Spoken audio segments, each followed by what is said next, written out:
Distrito de Andarapa, cuna de hombres y mujeres, defensores y promotores de la cultura andina.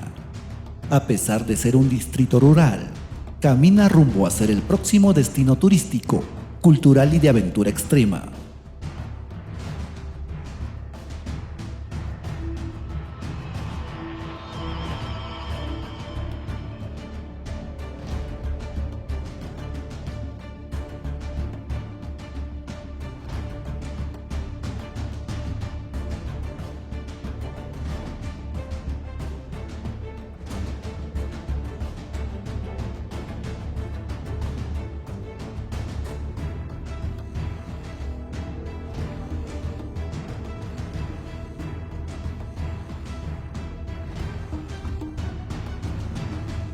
Con su imponente Apu Waman Picchu, que representa un mirador natural y se encuentra a una altura de 3.500 metros sobre el nivel del mar aproximadamente.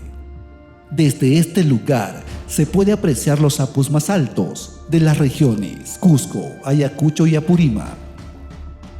Andarapa también nos muestra su plaza mayor, donde inicia la festividad religiosa más representativa del distrito, Taitacharipuy, que se celebra en el mes de junio.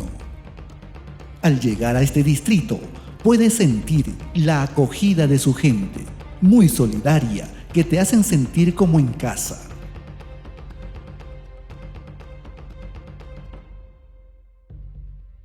Y si tú estás buscando lugares apropiados para vacacionar o llenarte de energía natural, haciendo caminata, deporte vivencial, Andarapa es el mejor destino. Aquí te mostramos la comunidad de Huampica, poseedora de una maravillosa laguna con campos adecuados para acampar en familia. Y desde sus cumbres puedes practicar caminatas, parapente y escalada de montañas.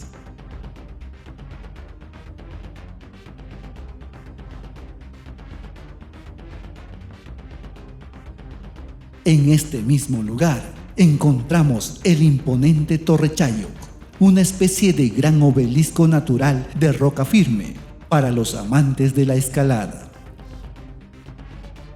La población andarapina aún practica actividades tradicionales como la preparación de la tosta de yuyuchoclo. Andarapa también cuenta con la hacienda de caña de azúcar, ubicado en la comunidad de San Martín de Toxama, un lugar propicio para disfrutar de la naturaleza por su fabuloso clima tropical. Actualmente, el alcalde, el profesor Lenin Cañari, apuesta por un megaproyecto turístico que convertirá al distrito de Andarapa en uno de los principales circuitos turísticos de la provincia de Andahuaylas. Invitamos al futuro destino turístico de Andarapa, Andahuaylas, Apurímac.